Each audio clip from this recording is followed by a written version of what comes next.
Hello guys, di ko lang po sa inyo kung bakit ko ginawa itong tari knife. Tari knife ang tawag ko dito. Pero hindi ko lang alam kung ano mas magandang tawag. Release muna natin. Yung iba kasi guys na kutsilyo, di ba pag gumagano tayo, pabalik parang wala siyang talas, wala nang ito pag binalik mo. Meron pa rin siya, patama pa rin yung dulo niya. Which is may ano pa rin.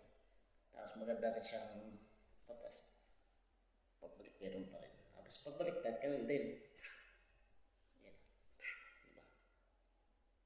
Tapos pagbaliktad mo ganun, may slash pa rin siya. Ganun din sa pataas. May slash lagi siya. Lagi siya may slash.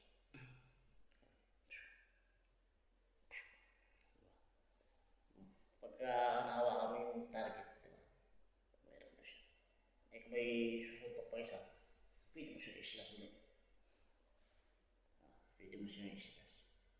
Ang disadvantage lang nito, siguro pag hindi ka ganun kasanay gumamit, pwede ka masugat. Pwede ka masugatan. Kasi dami siyang talim.